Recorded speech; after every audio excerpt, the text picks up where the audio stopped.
ನಮಸ್ಕಾರ ಎಲ್ಲ ದೊಡ್ಡ ಮಂದಿಗೆ. ಇವತ್ತಿನ ವಿಡಿಯೋ ತುಂಬ ಸ್ಪೆಷಲ್ ಐತಿ, ಮಿಸ್ ಮಾಡಿದ ಕೊನೆ ತನಕ ನೋಡ್ರಿ.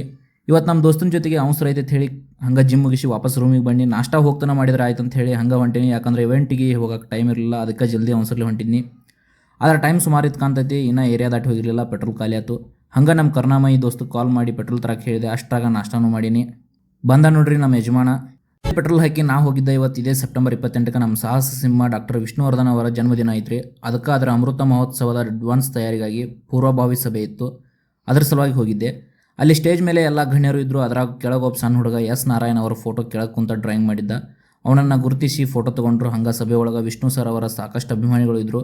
ಇನ್ನು ಇದನ್ನು ಇವೆಂಟ್ ಮುಗಿಸಿ ಮುಂದೆ ನಾವು ಹೋಗಿ ಅಲ್ಲೇ ಫಿಲ್ಮ್ ಚೇಂಬರಿಂದ ಬಸ್ ವ್ಯವಸ್ಥೆ ಇತ್ತು. ಅದಕ್ಕೆ ಬಸ್ ಹತ್ತಿ ಅಲ್ಲಿಂದ ಹೋಗಿದ್ದ ಮೈಸೂರಿಗೆ. ಅಲ್ಲಿ ಯಾಕೆ ಹೋಗಿದ್ದೆ ಅಂತ ಹೇಳ್ತೀನಿ. ಅದಕ್ಕೂ ಮುಂಚೆ ಹೋಗೋ ದಾರಿ ಒಳಗೆ ನಮ್ಮ ಉಪ್ಪಿ ಬಾಸ್ ಸಾಂಗ್ ಎಲ್ಲ ಹಾಕಿದ್ರು. ಮಳೆ ಬೇರೆ ಬರ್ತಾಯಿತ್ತು, ಮಸ್ತ್ ಮಜಾ ಆಯ್ತು ನೋಡ್ರಿ.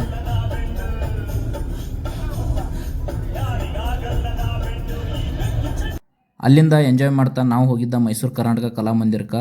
ಅಲ್ಲಿ ಪ್ರಕಾಶ್ ರಾಜ್ ಅವರ ನಿರ್ದಿಗಂತ ಕಾರ್ಯಕ್ರಮದ 2ನೇ ವರ್ಷದ ವಾರ್ಷಿಕೋತ್ಸವ ಇತ್ತು. ಒಳ್ಳೊಳ್ಳೆ ಅರೇಂಜ್ಮೆಂಟ್ ಮಾಡಿದರು. ಹಂಗೆ ಎಲ್ಲ ಸೆಲೆಬ್ರಿಟೀಸ್ ಇದ್ದರು, ನೋಡಿ ಖುಷಿ ಆಯಿತು.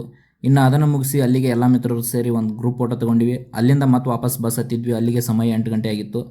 ಅಲ್ಲೇ ಮೈಸೂರು ವೆಜ್ ಅನ್ನೋ ಹೋಟೆಲ್ ಒಳಗೆ ಲೈಟಂಗೆ ಊಟ ಮಾಡ್ಕೊಂಡು ಅಲ್ಲಿಂದ ವಾಪಸ್ ಬೆಂಗಳೂರು ಬರ್ಬೇಕಾದ್ರೆ ನೈಟ್ 11 ಗಂಟೆ ಆಗಿತ್ತು. ಇವತ್ತಿನ ದಿನ ಇಷ್ಟ. ಮತ್ತೆ ಸಿಗೋಣ್ರಿಪ್ಪ. ನಮಸ್ಕಾರ.